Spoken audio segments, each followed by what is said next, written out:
The fluorescent lights of St. Catherine's Memorial Hospital hummed at 2:47 a.m. Garrison Blackwell moved through empty corridors, his reflection ghosting across polished linoleum.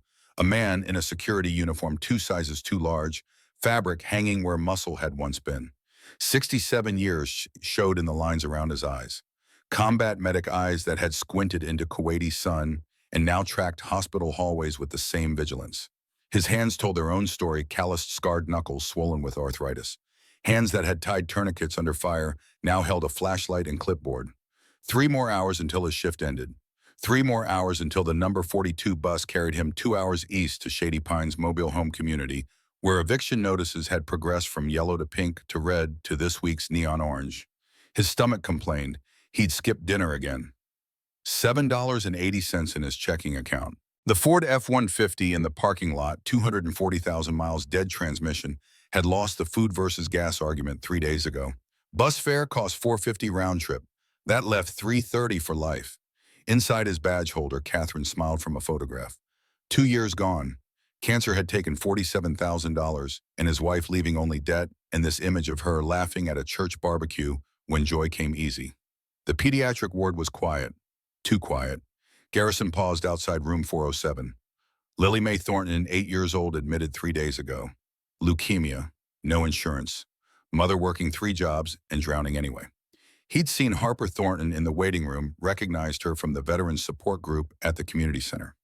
Widows and orphans of Iraq and Afghanistan gathering monthly to share coffee and meaningful silences. High heels clicked behind him. Veronica Ashford materialized like something summoned. Hospital administrator 45 but surgically 35 charcoal suit, tailored to perfection, eyes the color of filing cabinets. Still making rounds, Blackwell. A man your age should be tired.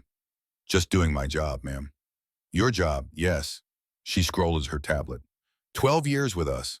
Performance reviews consistently. Adequate. Never exceptional. Just adequate. The words were designed to cut. They succeeded. We're implementing new security protocols. Younger staff, more tech-savvy, I'm sure you understand. Her heels clicked away, each step a countdown. Garrison continued his rounds, checking doors, testing locks, being invisible, while the real world spun on. At 4:15 a.m., alarms screamed in room 407. Garrison ran, knees protesting, lungs burning. The pediatric wing erupted.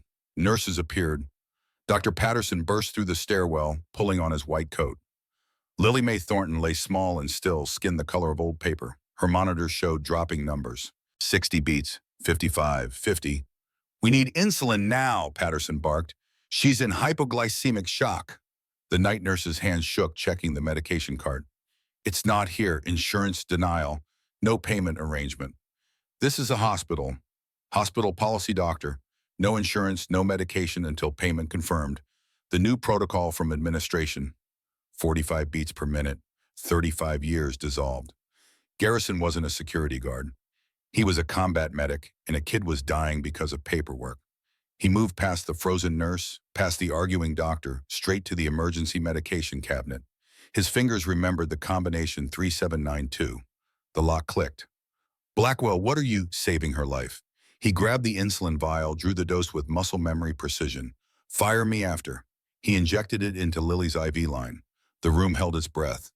40 beats, 38, 35, then 37, 40, 45.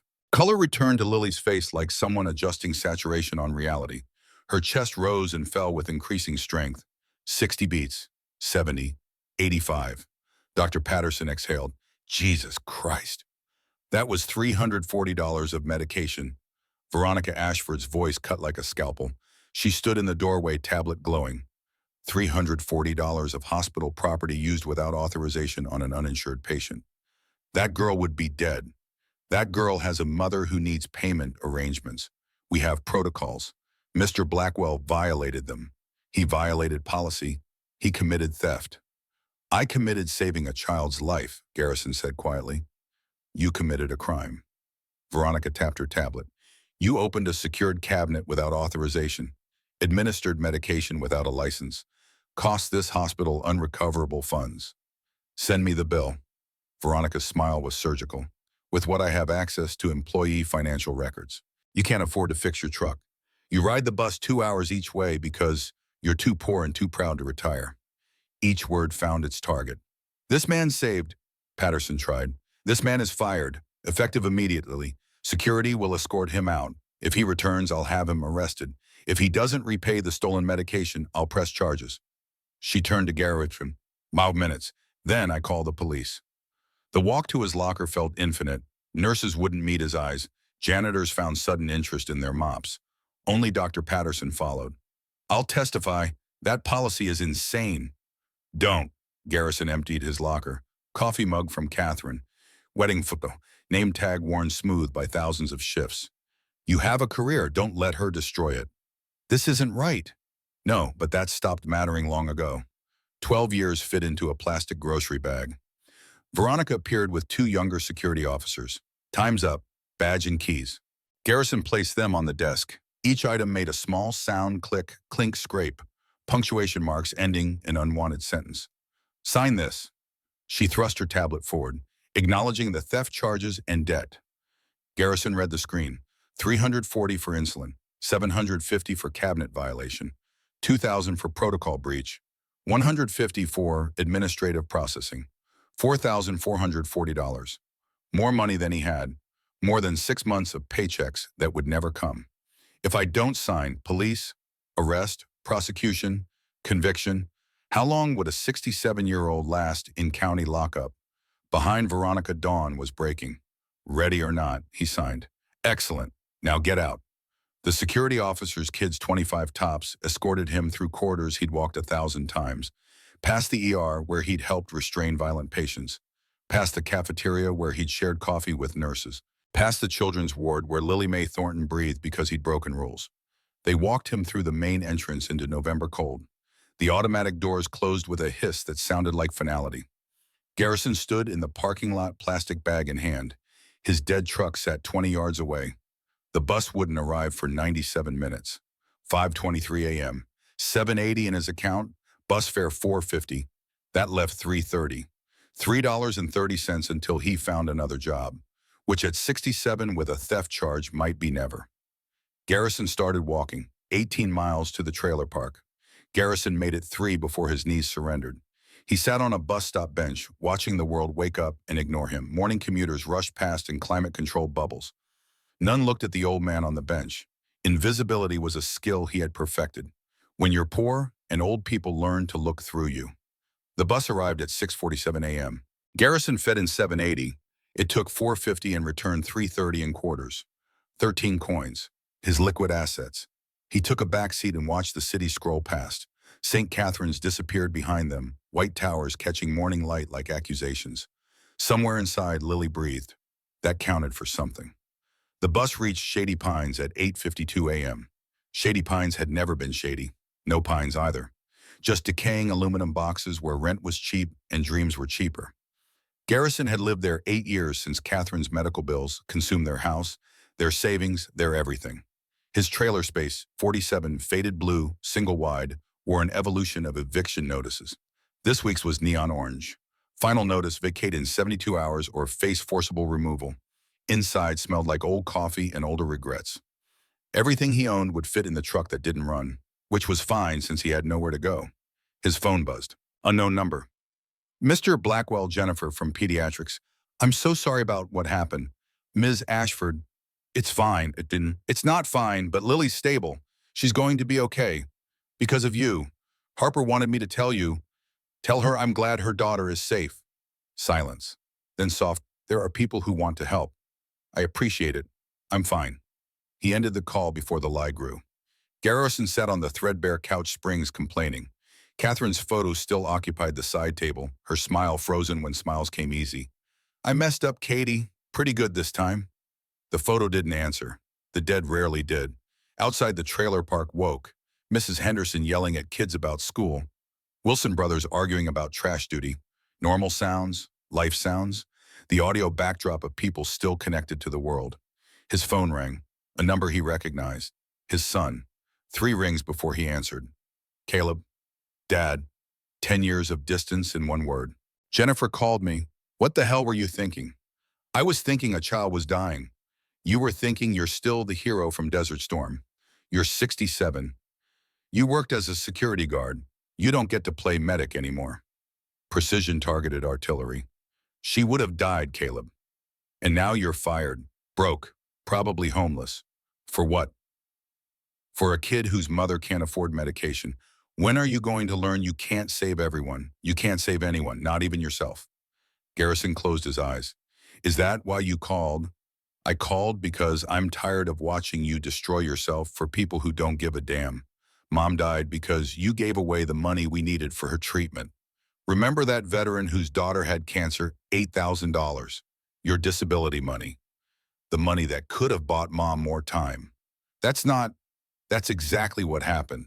And now you're doing it again. Always the martyr. Always the saint. Meanwhile, I haven't heard from you in a year. You forgot my birthday. Again. Christmas. Again. But some random kid for her, you'll throw away everything. Caleb. I'm done, Dad. Years I tried. But you're never going to change. Never going to choose your actual family over strangers. So I'm done. Don't call. Don't reach out. Live whatever's left of your life without dragging me down. The line went dead.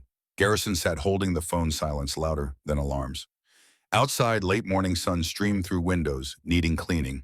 Dust motes danced in light, indifferent to human drama.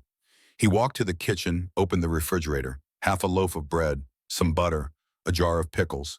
Not a meal, but his options. He made a sandwich from habit, not hunger. Catherine's photo watched from the side table. In the picture, she was laughing, head thrown back, joy unguarded. Church barbecue. Before cancer. Before debts. Before everything good got stripped away. Should have listened to you. You always said I needed to learn to let go. But fixing things was all he knew. The army taught him to stop bleeding, keep hearts pumping, drag the wounded from fire. Nobody taught him to stand by and watch people die when he had power to prevent it. Nobody taught choosing between being good and being practical. A knock at the door made him jump. 3 figures stood on his porch. Men, big men, t-shirts, jeans, body language suggesting they weren't delivering good news. Garrison opened the door. The largest neck, thicker than his head, smiled with all the warmth of a collection notice. Mr. Blackwell Travis, I work for Mr. Henderson who owns this property. We're here about the rent situation. I know I'm behind. I have 72 hours. That was before your hospital incident. Travis showed his phone. Local news hospital security guard fired for theft. Mr. Henderson doesn't want criminals on his property. Changes the timeline. Out by tonight. Tonight's not. Legal check your lease. Criminal activity, immediate termination. Doesn't matter if you're charged yet. The incident is public, that's enough. Ground shifting. I need time. What you need is to pack and leave. We're back at sunset. If you're still here, we remove you. Your stuff stays. Compensation for unpaid rent and damages. They left, boots heavy on metal steps. Garrison stood in his doorway watching them drive away. Around him, the trailer park lived. But no one looked his way. No one checked if he was okay. Invisibility, old familiar friend. He went inside and started packing. Everything he owned fit into 3 cardboard boxes and 2 trash bags. 12 years of trailer life. 67 years of earth life. All reducible to containers that would fit in a truck that didn't run. By noon, he was done. The trailer looked sad or empty, a shell something had abandoned. Walls showed rectangles where pictures hung. Carpet showed indentations where furniture stood. Ghost evidence of a life lived. Garrison sat on the floor boxes stacked around him like cardboard ramparts and pulled out his wallet. $3.30 in quarters. Expired driver's license. Veteran's ID from 1991. Catherine on their wedding day. Caleb at 8, gap-toothed and grinning. And tucked behind everything, crumpled soft as cloth, a letter. Yellowed paper creases deep from 1,000 foldings. He unfolded it carefully. Catherine's handwriting. Precise, elegant, the penmanship they don't teach anymore. My dearest Gary, if you're reading this, I'm gone. And knowing you, you're blaming yourself for everything. The cancer, the money, all of it. Stop. You did everything you could, more than anyone should ask. You're a good man, Gary Blackwell. The best I've known, and that's your problem. You're too good for a world that doesn't deserve you. Being good isn't the same as being weak. Standing up for what's right, even when it costs you everything, that's not failure. That's heroism.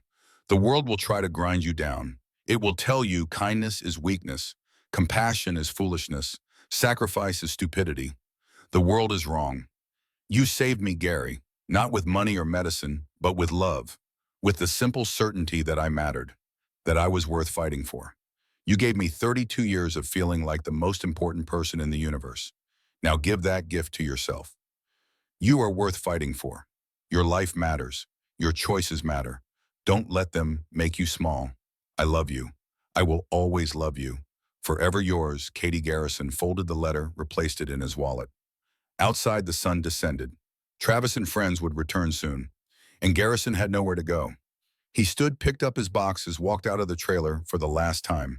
The parking lot was mostly empty. Garrison set his boxes beside the dead F-150 and tried the ignition once more. The engine made dying animal sounds, then surrendered. 3:30. Not enough for a tow, not enough for a motel, not enough for anything except maybe one meal. He sat on the tailgate watching the sun sink. Around him, people came home from work, went inside, closed doors, lived lives that would continue tomorrow. His wouldn't, not in any recognizable form. A Honda Civic pulled up, old the kind that ran on hope and duct tape. Harper Thornton stepped out, exhaustion and determination fighting for control of her face. "Mr. Blackwell." "Ma'am," he stood. "How's Lily?" "Awake, alert. They're calling it a miracle." Her voice cracked. "Because of you." "I'm glad. Glad she's alive. You saved my daughter." She pulled out an envelope. "Jennifer told me what happened, what it cost you. I don't have much, but I want you to have this." She extended the envelope. Garrison didn't take it. "I didn't do it for money." "I know. That's why I want you to have it." She pressed it into his hands. $300. Everything I have right now. It's not enough, but, ma'am, your daughter needs that for medication, for care. My daughter is alive because you gave everything. The least I can do is try to give something back." Garrison looked at the envelope, at Harper, at the boxes by his broken truck, at the sky painting everything gold and amber. He handed the envelope back. "Use it for Lily. That's where it belongs." Harper's eyes filled. "You're being evicted. You have nowhere to go." "I'll figure something out." "How, with what?" No answer for that. Harper wiped her eyes. "There's a meeting tonight. Community center. Veterans group. They want to help. Please, 8 o'clock. "I appreciate it, but nothing. 8 o'clock. Promise me." He looked at this woman whose daughter breathed because he'd made one choice in a lifetime of choices. "I'll think about it." Harper nodded, got in her car, drove away. Garrison sat back on the tailgate. The sky turned purple, that evening shade that made everything look temporary and possible simultaneously. Travis and crew pulled up on schedule. Travis grinned, seeing Garrison still there. "Told you sunset. You're still here. That's a problem." "I'm leaving. Just need minutes." "Out of minutes," Travis gestured to his companions. "Boys, help Mr. Blackwell understand." They advanced, 3-on-1, simple arithmetic. Garrison stood slowly, hands raised, not looking for trouble. Too late. It happened fast. Travis grabbed Garrison's shirt, pushed. Garrison's training kicked in, 35 years of muscle memory. He pivoted, used Travis's momentum against him, sent the big man stumbling. But there were three, and Garrison was 67 and tired and outmatched. They got him down, pinned him against the truck. One pulled back a fist. "That's enough." The voice cut through the parking lot like thunder. Everyone froze. Garrison from the ground looked up and saw salvation arriving on 2 wheels. First, just sound. A rumble. Low, deep, like an earthquake that wouldn't stop.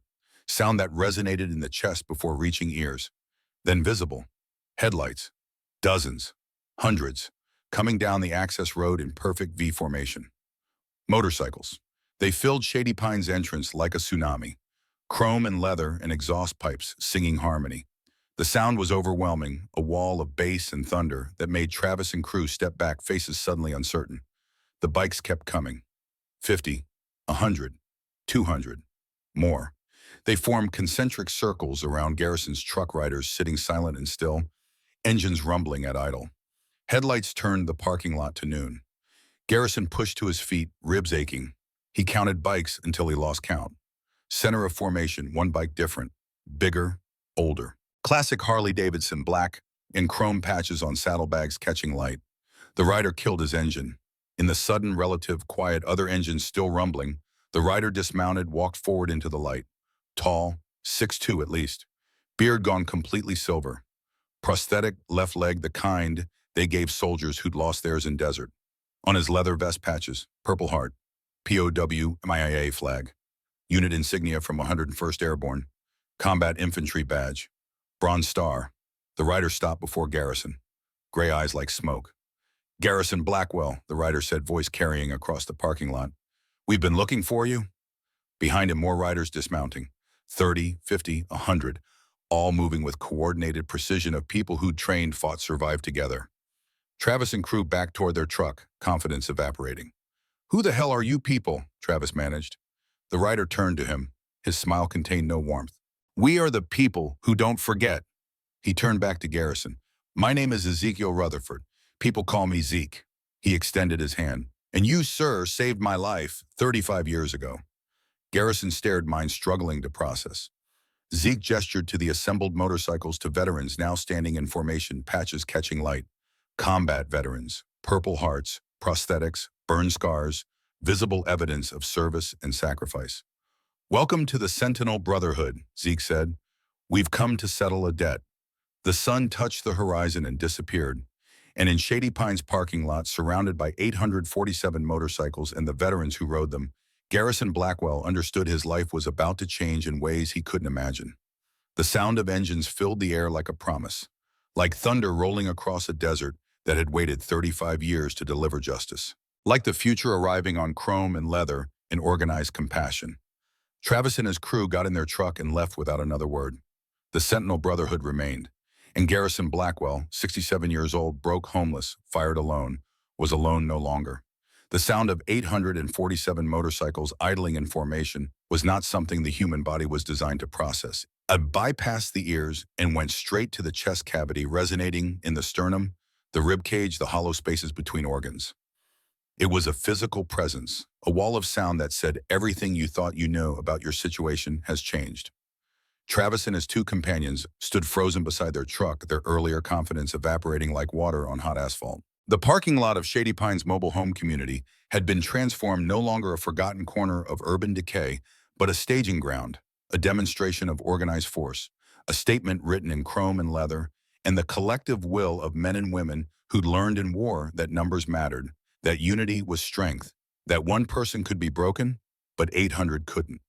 Garrison Blackwell remained where Travis's crew had released him, his ribs aching from where they'd pinned him against the truck. Blood trickled from his lip where one of them had struck him. His mind was still catching up with what his eyes were showing him. The rider who'd identified himself as Ezekiel Rutherford stood 3 feet away, backlit by hundreds of headlights that turned the November evening into artificial day, his prosthetic leg planted firmly on asphalt that had never seen this much organized chaos. The man's hand was still extended, waiting. Garrison took it. The grip was firm, callous, the handshake of someone who'd worked with his hands his entire life, who understood that a handshake was a promise, a contract, a bond between warriors. I don't... Garrison's voice came out rough, damaged by the earlier confrontation and the overwhelming emotion of the moment. He cleared his throat, tried again. You said I saved your life. Kuwait, January 17th, 1991, Desert Storm, Operation Desert Saber, third day of the ground campaign.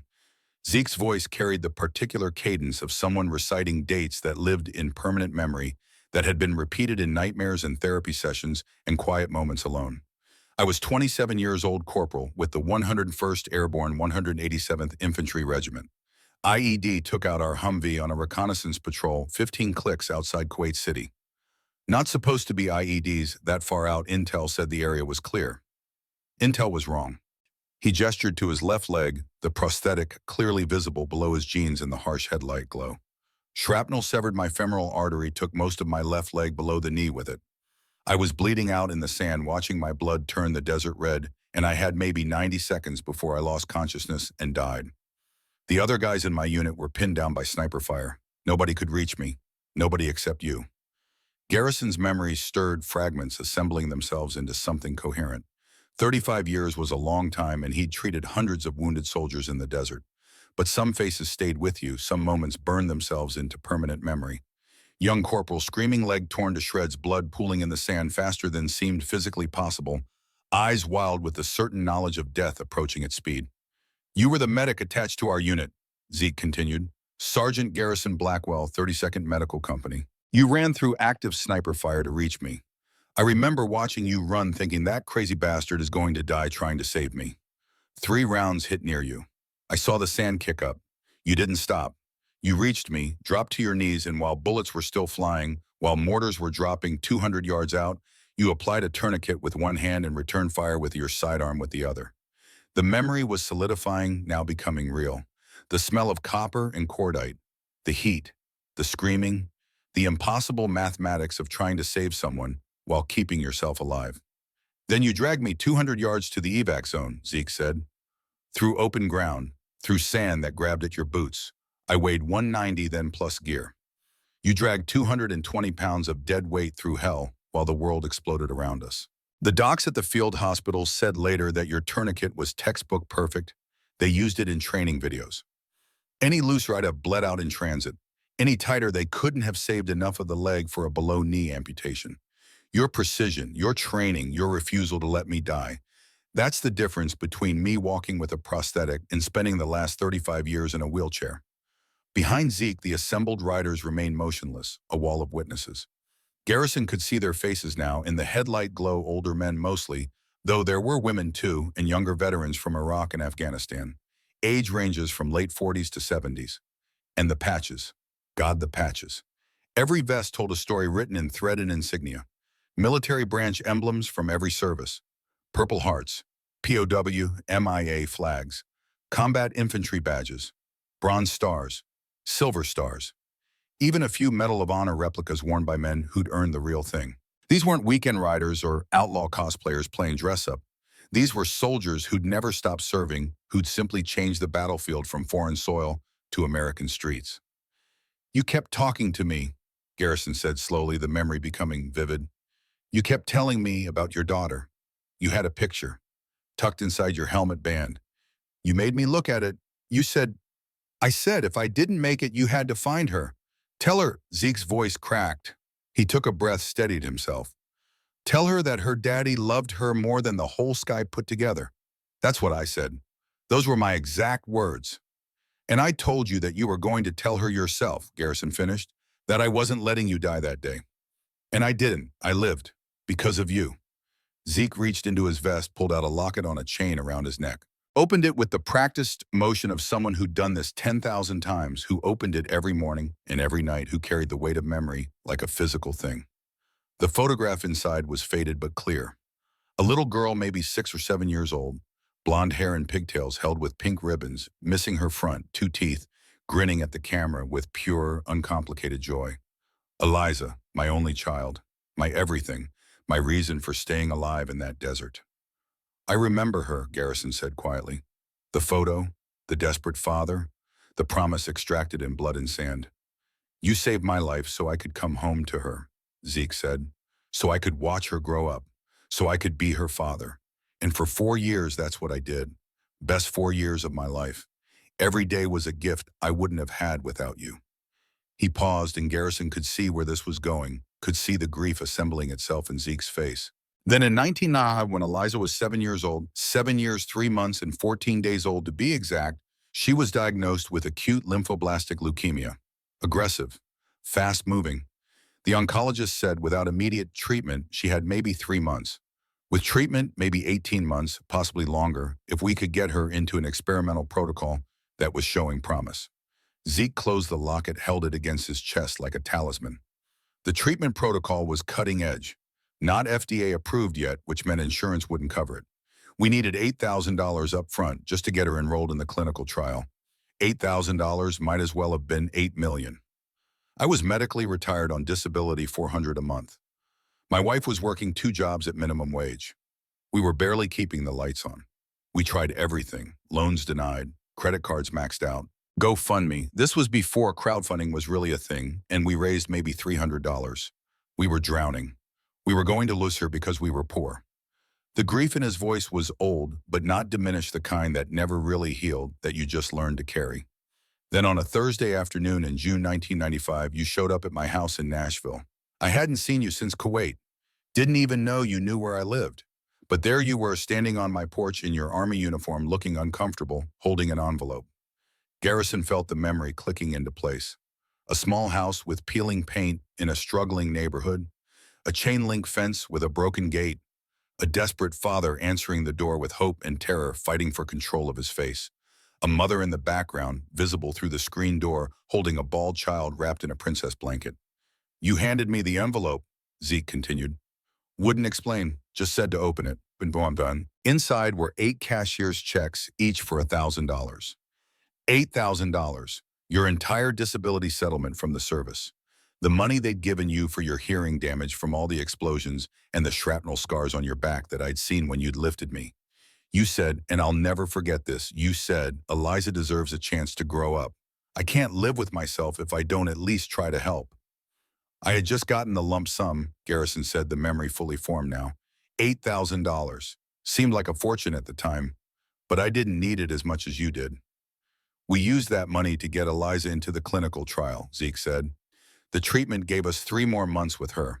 3 months where she got strong enough to do things. To go to Disneyland, we drove 18 hours each way, couldn't afford to fly, but we went. To see the ocean for the first time. To celebrate her 8th birthday with a party where all her friends came and she wore a princess dress and smiled so hard I thought her face would break.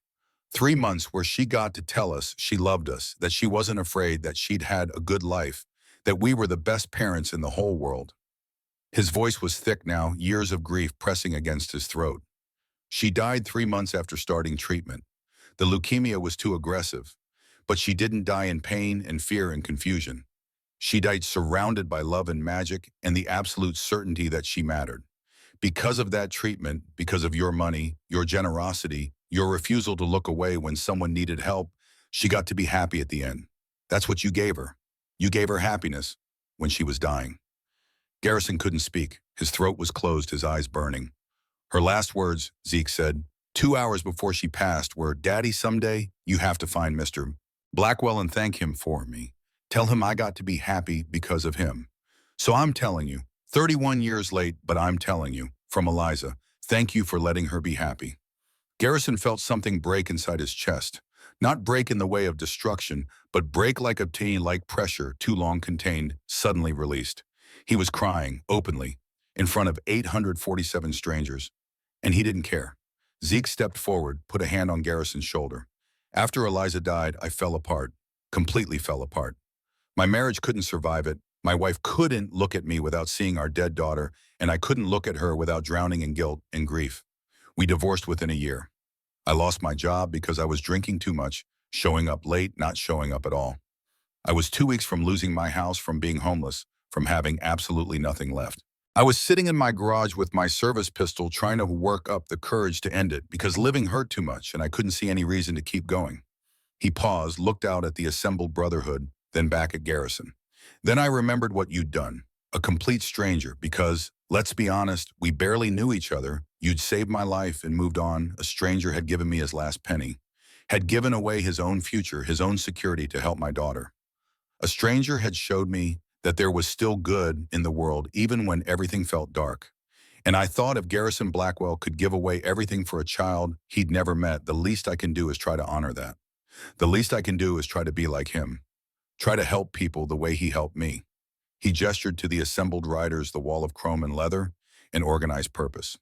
So instead of pulling the trigger, I put the gun away. And I started the Sentinel Brotherhood.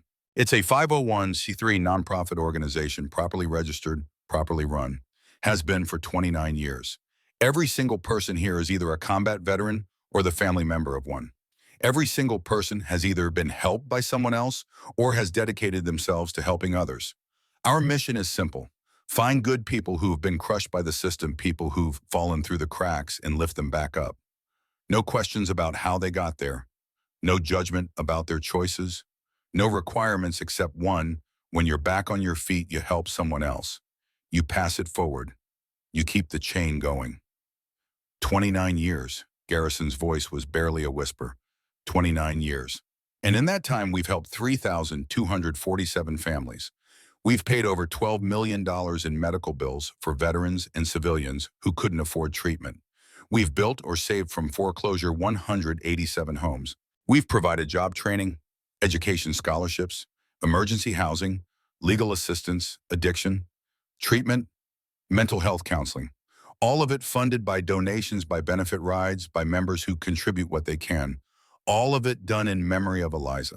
All of it because of what you taught me on that Thursday afternoon in 1995, that one good action can ripple outward forever. That compassion isn't weakness. That helping others is the only thing that really matters. A woman in her 50s, separated from the group of riders, approached with the deliberate steps of someone who'd walked through fire and carried the scars. She wore a leather vest covered in patches, and her face bore burn scars, the kind that came from things exploding too close, the kind that marked you as a survivor.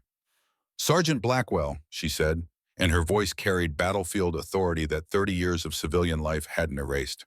I'm Commander Patricia Walsh, retired Marine Corps former combat nurse. Kandahar Province, Afghanistan, 2011. A mortar attack hit our field hospital while we were treating casualties. 12 wounded soldiers, 3 critical, 1 already coding. Our senior medic was killed in the initial blast. I watched him die. I had to do triage alone for 37 minutes until reinforcements arrived from the main base. She paused, making sure he was listening, making sure he understood the weight of what she was saying. I used your protocols, the triage manual you wrote in '94, the one the Army Medical Corps adopted for all combat medics, your decision trees, your color coding system, your pressure point sequences, your instructions for maintaining airway in blast trauma. I had that manual memorized because we drilled it constantly. And when real crisis came, when I was alone, with 12 bleeding soldiers and no backup, those protocols saved lives. 8 of those 12 men survived.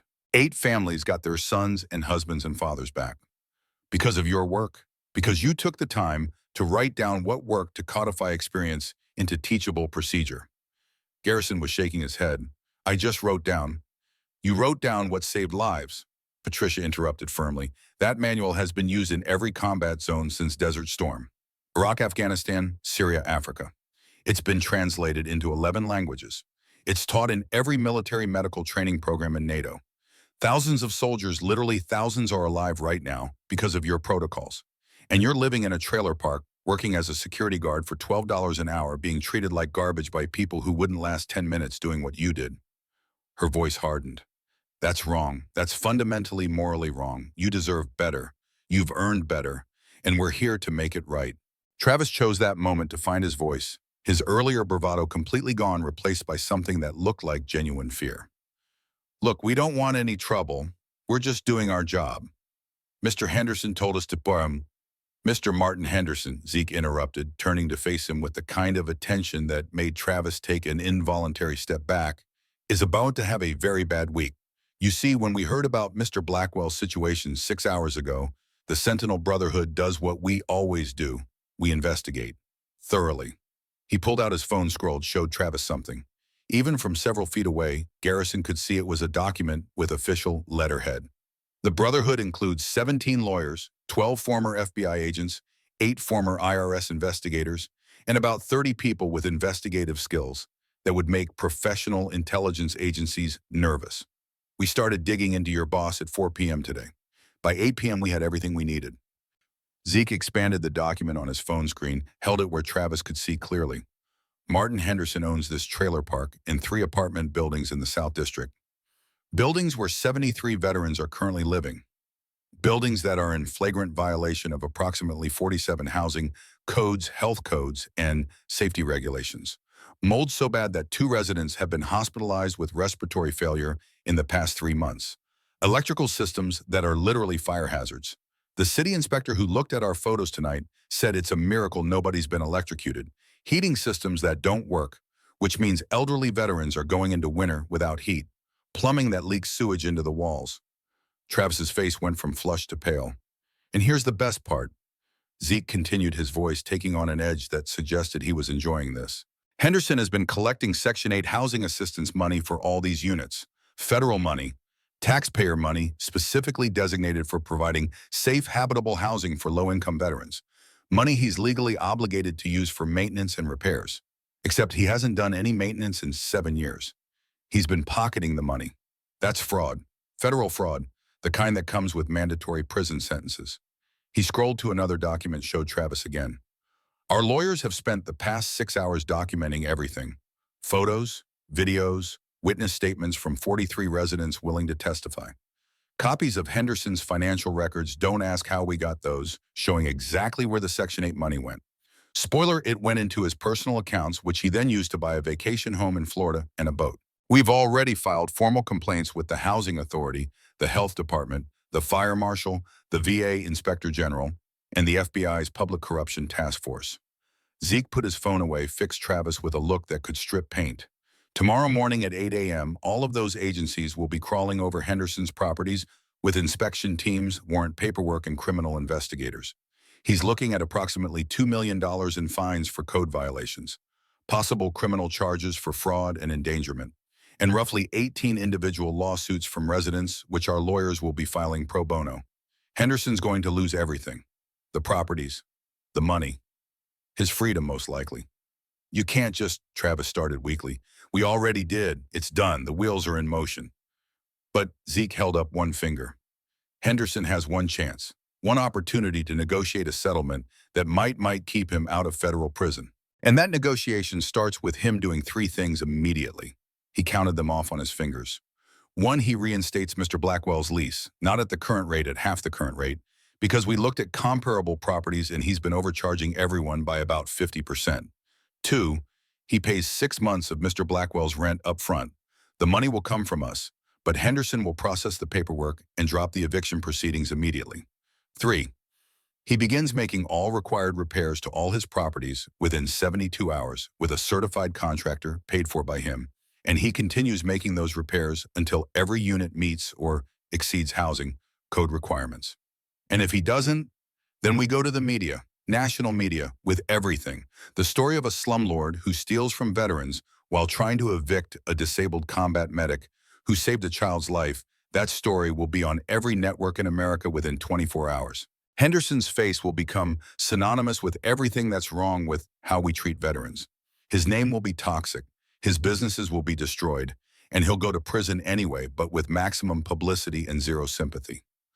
Zeke smiled. It wasn't a nice smile. It was the smile of a man who'd learned in war that sometimes you had to be ruthless to protect the people who mattered. Your boss has until noon tomorrow to accept our terms. The certified letter was delivered to his lawyer's office at 6 p.m. tonight, along with a very detailed legal memorandum explaining exactly what happens if he refuses. That memorandum was written by Jessica Chen, former JAG officer, current partner at Morrison & Associates, one of the top housing rights attorneys in the state. She has a 93% win rate against slumlords. She really enjoys destroying people like Henderson. Travis looked at his companions. They looked back. Some unspoken communication passed between them, the universal realization of men who'd pushed too far and found themselves suddenly, dramatically, completely outmatched by forces they couldn't comprehend. We're leaving, Travis said, his voice small. Excellent choice, Zeke replied. And Travis is tell Henderson that if he or anyone working for him comes near Mr. Blackwell again, if there's even a hint of retaliation or intimidation, the deal is off and we burn his world down. Are we clear? Crystal. They got in their truck and left tires spitting gravel, fleeing like men who'd just realized they'd picked a fight with a force of nature. The sound of their departure was swallowed by the rumble of 847 motorcycles. Zeke turned back to Garrison, his expression softening. But you're not staying in that trailer anyway. I'm not. No, sir, we have something much better in mind.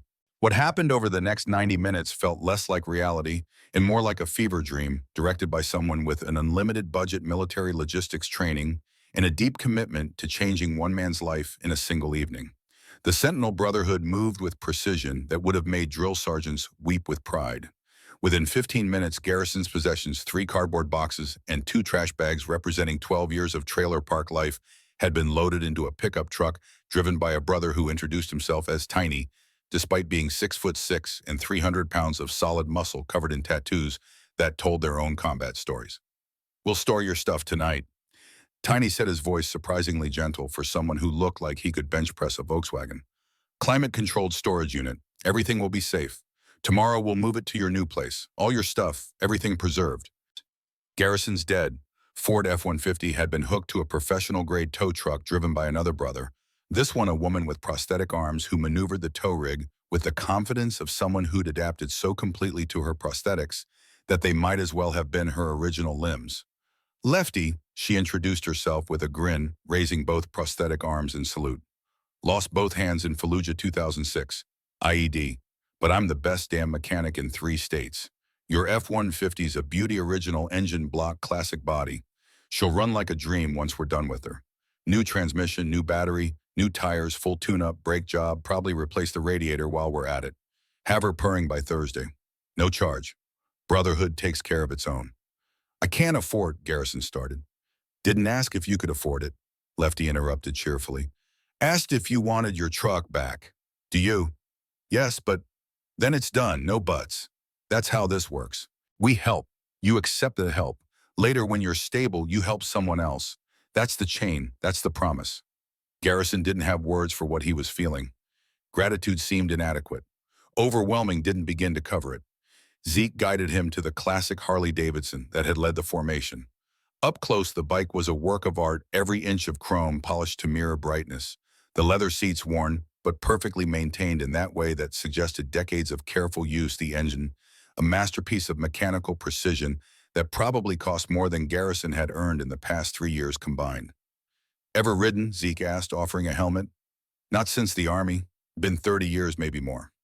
It's like riding a bike, except louder, faster, and more therapeutic. Zeke's smile was genuine. Hold on tight. We're heading somewhere special. Somewhere you're going to want to see.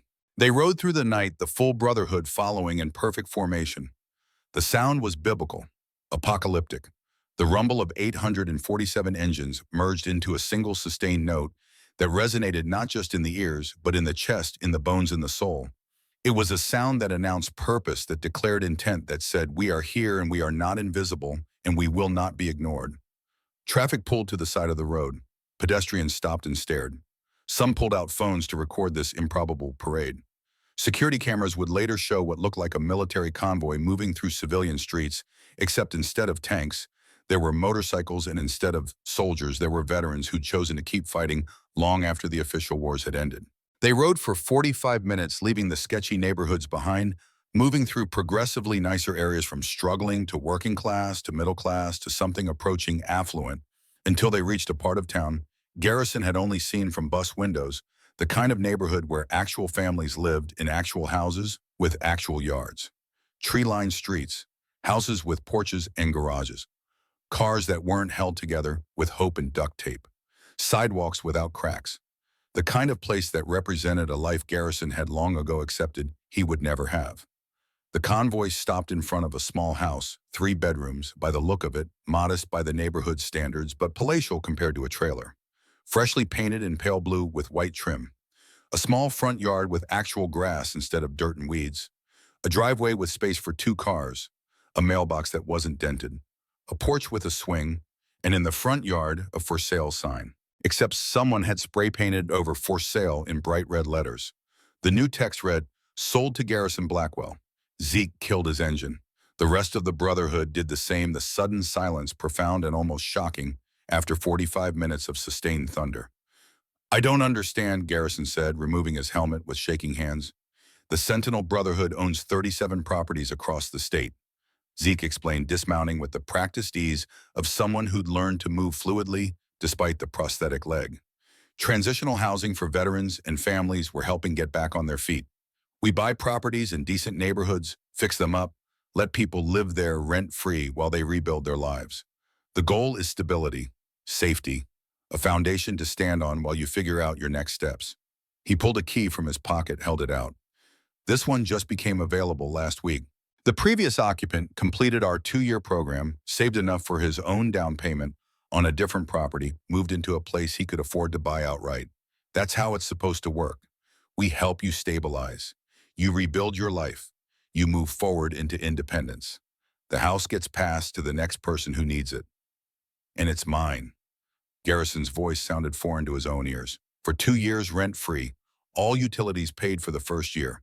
After that, if you want to stay, you can take over the mortgage at a very favorable rate. We've already arranged financing that you'll definitely qualify for once you're employed again. Or you can save up and buy your own place somewhere else, and this house passes to the next veteran who needs it. Your choice, your life, your decision. Garrison stared at the key like it was an alien artifact. I can't, this is too much. You can, you will, because this is exactly how it works. We help you. You get back on your feet. Then you help someone else. That's the chain. That's the sacred promise. And you, Sergeant Blackwell, you started this chain 35 years ago when you gave away $8,000 you desperately needed. Now it's coming back to you, multiplied 1,000-fold. That's how compound interest on compassion works.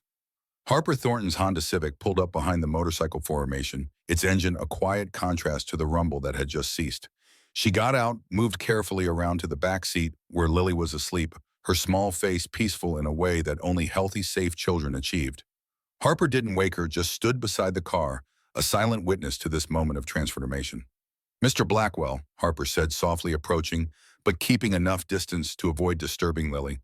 "I know this is overwhelming. I know it's a lot to process. But I needed you to know something. Lily's being transferred to Children's Hospital tomorrow morning. Top pediatric oncologist in the entire state. Dr. Patricia Morrison, she's published, she's brilliant, she's saved hundreds of kids. The Sentinel Brotherhood contacted her tonight, explained Lily's case, and she's agreed to take over Lily's treatment personally." Garrison felt his knees go weak. That level of specialist care that has to cost hundreds of thousands of dollars, potentially. Harper finished, her voice steady despite the tears tracking down her face. "Depending on how long treatment takes, how she responds, what protocols we need. The Brotherhood doesn't care about the cost. They've established a fund in Lily's name. However much it takes for as long as it takes. They said," her voice broke. She took a breath. "They said any daughter saved by Garrison Blackwell gets the best care money can buy, period, end of discussion." She wiped her eyes, continued.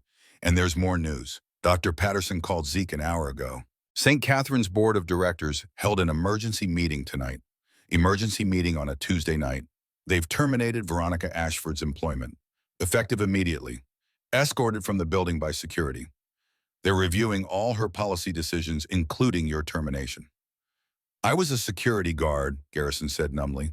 "Minimum wage. They're not going to—" "They don't want you back as a security guard," Zeke interjected. "They want to offer you a new position. Director of Patient Advocacy. It's a newly created role specifically designed to make sure what happened to you and Lily never happens to anyone else at that hospital or any hospital in the system. You'd be reporting directly to the Board of Directors. You'd have actual authority to override policies that prevent emergency care. You'd be the voice for patients and staff who find themselves in impossible situations." He paused. Let that sink in. "Salary is $62,000 a year. Full benefits package. Healthcare for life for you and your family. Pension contributions. Office on the administrative floor. Small staff to support you. And your first project would be helping us roll out the Blackwell Protection Act nationwide. You'd be the face of the campaign. The living proof that the system needs to change." The numbers didn't compute. The entire evening didn't compute. Garrison looked at the house with his name spray-painted on the sign. Looked at Zeke and the Brotherhood assembled behind him. Looked at Harper and sleeping Lily. Looked at the key, still extended in Zeke's hand. "This can't be real," he whispered. "It's real," Zeke said firmly. "This is what happens when good actions compound over time. You saved my life in '91. That let me live long enough to have 4 years with Eliza. You gave me $8,000 in 1995. That gave Eliza 3 more months of happiness. Those actions created the Sentinel Brotherhood, which has spent 29 years helping people. Those people have gone on to help others. The mathematics of compassion are exponential. You're just seeing the accumulated returns on investments you made decades ago." One by one, other riders approached, each with a story, each with a connection, each with a reason for being here, for riding through the night, for dropping everything to help a man most of them had never met. An older man, late 60s, missing his right arm. Somalia, 1993, Black Hawk Down. "You stabilized me after an RPG took my arm off. I was bleeding out. You kept me alive for 47 minutes until the rescue bird could reach us. I've got 3 kids now.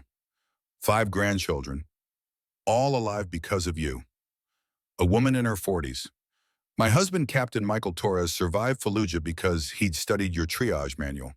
He was a combat medic, used your protocols under fire during the second battle. Saved 11 men in his unit using techniques he learned from you. Mike died 3 years ago from cancer, but he made me promise if I ever found you, I had to say thank you. So thank you, Sergeant Blackwell, from Mike. He never forgot you." A younger man, early 30s, heavily tattooed. "You didn't treat me, but you trained my instructor at Fort Sam Houston. Master Sergeant Davis. He said you were the best combat medic he'd ever seen, and he made damn sure we learned everything you'd written. I served 3 tours in Afghanistan, saved 17 lives using your protocols. 17 men went home to their families because you took the time to write down what worked. A teenager may be 19, nervous but determined. My grandfather was your platoon sergeant in Desert Storm, Staff Sergeant William Hayes.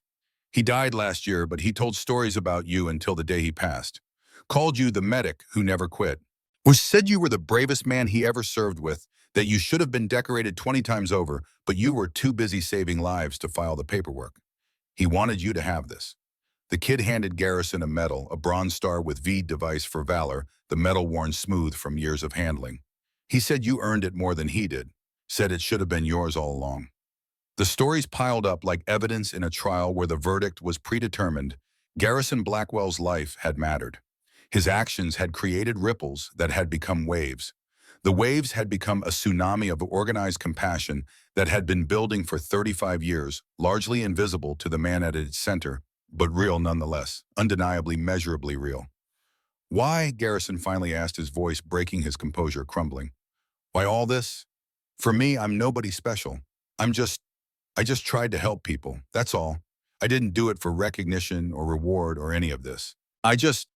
That's exactly why Zeke interrupted, his voice firm but gentle. Because you're right. You're not special. Not in the way people usually mean that word. You're not rich. You're not powerful. You're not connected. You're ordinary. You're a regular guy who made minimum wage and rode the bus and lived in a trailer and struggled with every bill. And if an ordinary man, a completely ordinary man with no advantages, no safety net, no special privileges, if that man can do extraordinary good, if he can change the world through simple, persistent, relentless kindness, then there's hope for all of us. He gestured to the assembled brotherhood, 847 witnesses to this moment. You're proof that the system doesn't have to win, that compassion isn't weakness, that doing the right thing even when it costs you everything, even when the world punishes you for it, that still matters, that still creates change. You're proof that one person, one ordinary person refusing to give up on doing good can create ripples that echo across decades and transform thousands of lives. His voice strengthened. Every person here has either been helped or has helped someone else. The chain goes back to you, to a combat medic in Kuwait who refused to let a soldier die, to a veteran who gave away his last dollar to save a stranger's child. That's the origin story. That's the mythology we're built on. That's what we tell new members when they ask why we do this, because Garrison Blackwell showed us that one good action repeated consistently can change everything. And now the man who started it all, the man who created this movement without even knowing it existed now, he needs help. How could we not come? How could we possibly not be here? Garrison looked at the key in Zeke's hand, looked at the house with his name on the sign, looked at Harper holding her sleeping daughter, the child who was alive because he'd chosen right over easy, looked at 847 motorcycles and the warriors who'd ridden them here on 6 hours' notice to help a man who couldn't help himself anymore, looked at the evidence of ripples coming home. I don't know what to say, he whispered. Say yes, Zeke replied simply. Say you'll accept the help. Say you'll take this house, this job, this second chance. Say you'll let yourself be saved the way you've saved so many others. And then say you'll help us keep the chain going. That's all we're asking. Garrison reached out. His hand was shaking. He took the key. I noticed there's been a misunderstanding. I've already written part 3 completely in my previous response. It's approximately 5,000 words and included in the full story above, starting with 6 months had passed and ending with, which meant everything was exactly as it should be. However, I see you're asking for part 3 to be 800 words instead of 5,000 words. Let me expand part 3 with an additional 800 plus words to reach your target length, adding more depth to key scenes while maintaining the story's quality. 6 months had passed since the night the Sentinel Brotherhood arrived at Shady Pines mobile home community. 6 months since the world had turned itself inside out and shown Garrison Blackwell that miracles still existed even for men who'd stopped believing in them.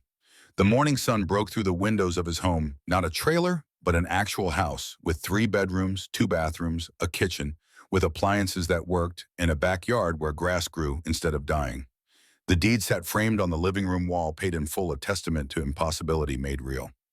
Garrison stood in that living room, now adjusting his tie in the mirror. 68 years old as of last month.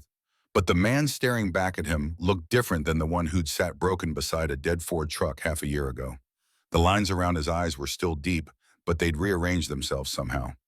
Worry had become something else. Purpose, direction, Hope. His phone buzzed. Text from Zeke Big Day. Ready to change the world, Garrison typed back. As ready as I'll ever be. The truck in his driveway, his 1998 Ford F-150 restored by Brotherhood mechanics to better-than-new condition.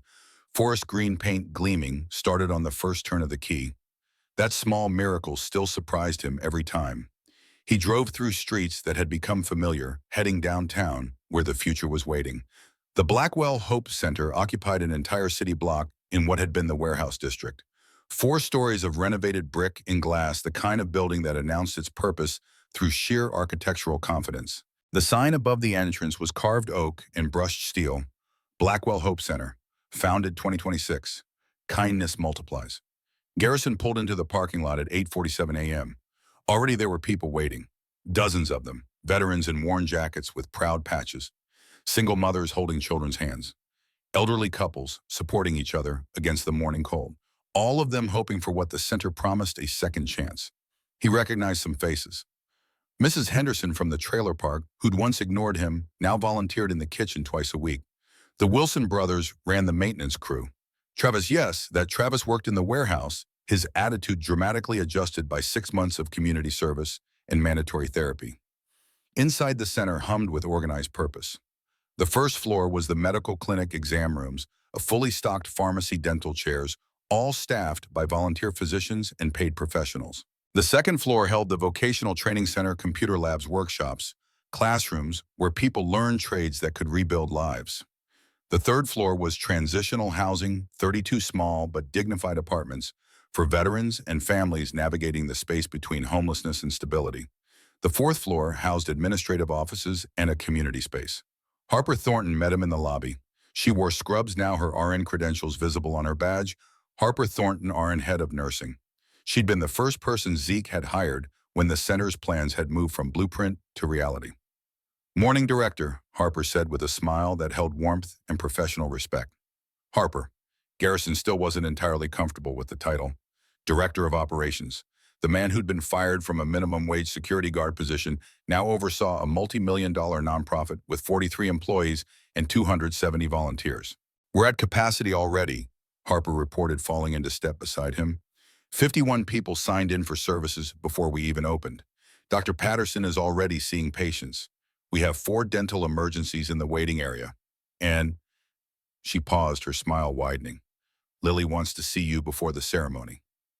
They found Lily Mae Thornton in the community room on the 4th floor, surrounded by half a dozen other children.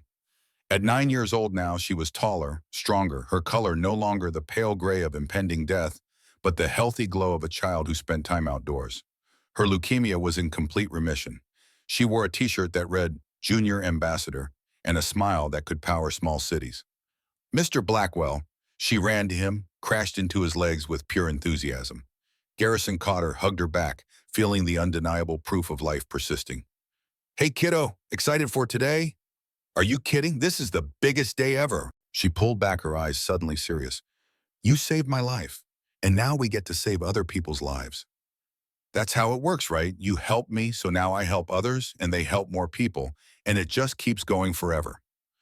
Out of the mouths of children came the truths adults struggled to articulate. That's exactly how it works.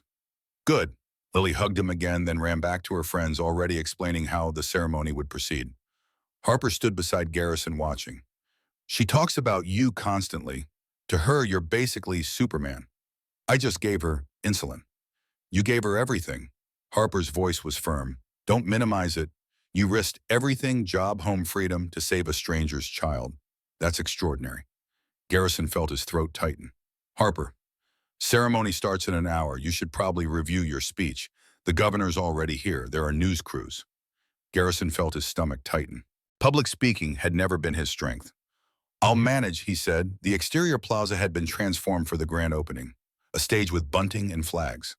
300 chairs all occupied, news cameras, the mayor, the governor, and filling the majority of seats, the Sentinel Brotherhood, 200 strong, their leather vests and patches visible. Garrison stood backstage, watching through gaps in the curtain as the crowd gathered. Through those gaps, he could see Zeke sitting front row center, his prosthetic legs stretched out, his face containing pride and satisfaction. Nervous, Garrison turned.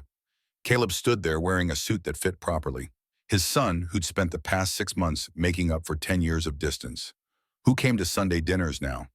Who volunteered at the center's accounting office? Who called twice a week? Terrified, Garrison admitted. You saved a kid's life. You built this. Caleb gestured at the center. Public speaking should be easy compared to that. Should be, isn't. Caleb smiled. You'll do fine. Just tell him the truth. A stage manager appeared. Mr. Blackwell, 5 minutes. The ceremony began with the governor's speech.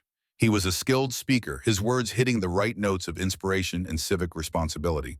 He talked about community, about caring for veterans, about the power of private citizens to create change when government systems failed. The mayor followed her speech shorter but more personal. She'd cast the deciding vote to approve the center's zoning. Now she stood before cameras and constituents, tears visible, talking about witnessing goodness in action. Then it was Garrison's turn. He walked to the podium on legs that felt borrowed. The crowd was larger from this angle, 300 faces watching, waiting. The cameras were red lights that meant permanence, that meant this moment would exist forever. Garrison gripped the podium edges and looked out at the assembly. I'm not good at speeches, he began, his voice rough with honesty. I'm better with actions, so I'll keep this short. A few people chuckled. The sound helped. 6 months ago, I was fired from my job for saving a little girl's life. I was evicted from my home. I had $3.30 to my name and I couldn't see a way forward. I thought maybe I was done, that I'd reached the end of usefulness. The crowd was silent now, attentive. Then something happened that I still don't fully understand. People I'd forgotten I'd helped, people whose lives I'd touched decades ago, they remembered me. The Sentinel Brotherhood came looking for me. 847 motorcycles showed up not because they wanted something from me, but because they wanted to give me something, to pay forward what I'd given them years earlier. He looked at Zeke, who nodded once. Zeke's daughter, Eliza, died when she was 8 years old. Leukemia, the same disease that almost took Lily Thornton. When Eliza was sick, I gave Zeke's family everything I had, $8,000 to try to help. It wasn't enough. She died anyway.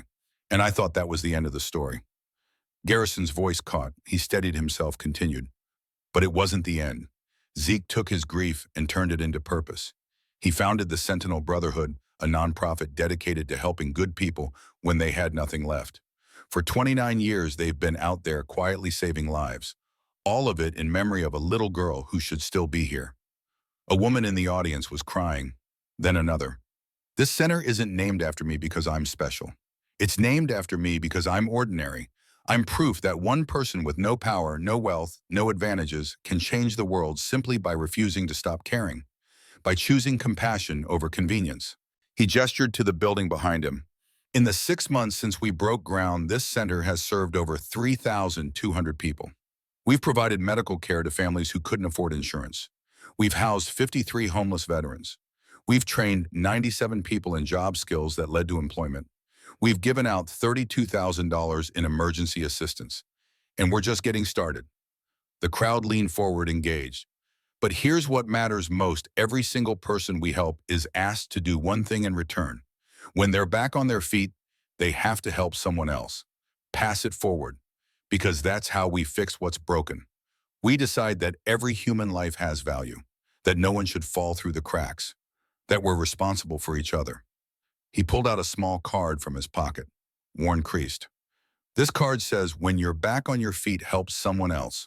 Kindness doesn't end, it multiplies. Every person we serve gets one, and it's working. We've documented 31 cases already of people we helped who've turned around and helped others. The ripple effect is real. Garrison put the card back in his pocket. So today, when we cut this ribbon and officially open these doors, we're opening a promise. A promise that says you matter. Your life has value. Your suffering is not invisible. And when you fall, someone will catch you. Not because we're saints, but because we're human beings who remember what it feels like to fall. He stepped back from the podium. The crowd erupted, standing ovation, the sound washing over him. Through the applause, he could see Zeke standing, the entire brotherhood rising as one, Lily jumping up and down, Harper wiping her eyes, Caleb standing with his hand over his heart. The ribbon-cutting ceremony was quick. Garrison, Zeke, the governor, the mayor, and Lily all held oversized scissors. Cameras flashed. The ribbon fell away. The doors to the Blackwell Hope Center opened. The rest of the day was a blur of faces and handshakes and stories. People toured the facility, seeing what hope looked like made of brick and compassion, organized into action. But it was the video testimonials that gutted him. The Brotherhood's media team had set up a corner for people to record messages. Garrison watched the recordings later sitting in his office. Harper had compiled them into a single file. 10 people, 10 stories. First was Margaret Ellis, 73, hands twisted with arthritis. The Brotherhood had saved her from eviction, fixed her plumbing, connected her to services. They gave me my dignity back, she said, voice breaking. When you're poor, when you're old, people look through you. You're invisible. The Brotherhood saw me. Mr. Blackwell saw me. They treated me like I mattered. Second was James Patterson, Afghanistan veteran with PTSD and addiction. The Brotherhood had gotten him into treatment, housing job training. Now he worked as a welder, had supervised visits with his kids. I was living in my truck, 42 years old, gonna die in a Walmart parking lot. Then they showed up. They didn't judge. They just helped. When I asked why, they said someone helped them once. That's all the reason they needed. Third was Denise Rodriguez, 29, single mother of 3. Her husband had died in a workplace accident. The Brotherhood had paid for the funeral, covered rent, enrolled her in nursing school, provided childcare. My babies were going to end up in the system. I couldn't feed them. I was this close. She held up her thumb and forefinger millimeter apart. This close to giving up. They saved us. The stories continued. By the 8th testimonial, Garrison had to pause the video. His eyes were too blurred. The 9th story was from Michael Sullivan, 16, whose parents had died in a car accident. The Brotherhood had gotten him into a good foster home, secured him a scholarship to vocational school. I was going to end up on the streets. They changed everything. And they told me, when I graduate, when I'm stable, I have to help someone else. That's the deal. You don't pay them back. You pay it forward. The 10th testimonial was from someone Garrison hadn't expected. Veronica Ashford. She sat in the chair looking nothing like the polished administrator who'd destroyed his life. Hair unstyled, discount store clothes, eyes hollow with exhaustion. My name is Veronica Ashford, she said, voice small. 6 months ago, I fired Garrison Blackwell for saving a child's life. I also embezzled $2.3 million from the hospital's charity fund. I created policies that resulted in 14 preventable deaths. I was arrested, convicted. I'm awaiting sentencing, facing 15 years in federal prison. She paused. I can't get a job. My certifications are revoked. My husband divorced me. My children won't speak to me. I'm living in a studio apartment paid for by my elderly parents. I deserve all of this. I'm not asking for sympathy. I did terrible things. Another pause. Last week at the grocery store, trying to make $17, someone approached me. A woman I didn't know. She handed me $100 and one of these cards. Veronica held up a Blackwell Hope Center card. When you're back on your feet, help someone else. Kindness doesn't end. It multiplies. She looked at the camera. I asked why she'd help someone like me. She said she'd been helped by the Sentinel Brotherhood, that they'd told her to pass it forward. So she was passing it to me, even though I didn't deserve it, even though I've done unforgivable things. Veronica held up the card. I don't know if redemption is possible for someone who's caused as much harm as I have. But this card, this promise that kindness can multiply, it's the first hope I've felt in 6 months. So I wanted to say on record, Mr. Blackwell, I'm sorry. I'm so sorry. If I somehow survive prison, I'll spend the rest of my life trying to be a fraction of the person you are. That's my promise. The video ended. Garrison sat in his office in the dark, letting the silence settle. Harper found him there 20 minutes later. The Veronica one is complicated, she said carefully. It's human, Garrison replied. She's human, broken and wrong and guilty, but human. And if the whole point of this is that every human life has value, then that has to include her too. Harper sat down across from him. You gave her a path back, a possibility of redemption. Most people don't get that. They sat in comfortable silence. The final numbers came in, Harper said. Want to hear them? Sure. 3,247 families helped in 6 months. $12.8 million in medical care provided. 187 homes built or saved. 423 veterans housed. 89 scholarships awarded. And this is just one center. Zeke says they're opening 23 more next year. Garrison did the math. The scale was staggering. And the law? The Black Welsh Protection Act, signed 2 months ago, adopted by 12 states. It protects healthcare workers who provide emergency care from retaliation. Over 2,300 workers covered, and zero wrongful deaths attributed to delayed emergency care since the law passed. Zero. Your name is on a law that's saving lives. So Lily's case changed policy. Your case changed policy. Together you created change that will ripple forward for generations. Harper stood. There's an empty chair ceremony tomorrow at the state capitol for the children whose deaths led to the Protection Act. Zeke invited you. I'll be there. I'll be. After Harper left, Garrison sat in his office. On his desk was a framed photograph, Catherine smiling from the church barbecue. Next to it, Lily healthy and grinning, holding her certificate. His phone buzzed. Text from Zeke. You did good today. Katie would be proud. Garrison typed back. We did good. All of us together. Another text from Caleb. Dad, I'm proud of you. Love you. Garrison stared at the message, feeling the weight of reconciliation. He typed, I'm proud of you too, son. Love you. See you Sunday. The empty chair ceremony at the state capitol was smaller, more intimate. Just the Brotherhood's core leadership, a few legislators, the governor, and the families of children who died because healthcare systems had failed them. 23 empty chairs in a semicircle, 23 photographs, 23 names. Eliza Rutherford's photograph sat on the center chair draped with a flag. 8 years old, blonde hair and pigtails. The smile of a child who'd never gotten to grow up. Zeke stood at the podium, voice steady despite the emotion. My daughter died because we couldn't afford her treatment, because the system decided her life was worth less than profit margins. For 29 years, I've been trying to make sure no other parent has to bury their child for the same reason. He gestured to the chairs. These empty chairs represent system failure. They represent the human cost of treating healthcare like a business, but they also represent a promise. The Blackwell Protection Act means these 23 children didn't die in vain. Their deaths created change. Zeke's voice caught. He continued. I want to thank Garrison Blackwell, who started this chain 35 years ago, who showed me that one person choosing compassion can change thousands of lives. I want to thank every member of the Sentinel Brotherhood and every legislator who had the courage to vote for this law, knowing it would cost insurance companies money, knowing it was the right thing to do anyway. He stepped back and saluted the empty chairs. Every member of the Brotherhood did the same. Garrison stood among them, his hands steady, his eyes on Eliza's photograph. That little girl had become a ghost that saved lives. Her absence transformed into presence. The ceremony ended with a moment of silence that stretched into something sacred. Garrison drove home through late afternoon traffic, his mind quiet. The center was open. The law was passed. The ripple effect was real. But there was one more thing. He pulled off the highway, took surface streets into an older neighborhood, found the address, 847 Maple Street. A young woman answered on the second knock. Mid-20s, tired eyes, a baby crying on her hip. Her car sat in the driveway hood, open broken. Can I help you? She asked, suspicious. Ma'am, I noticed your car trouble. I'm a mechanic. A small lie. Mind if I take a look? The suspicion deepened.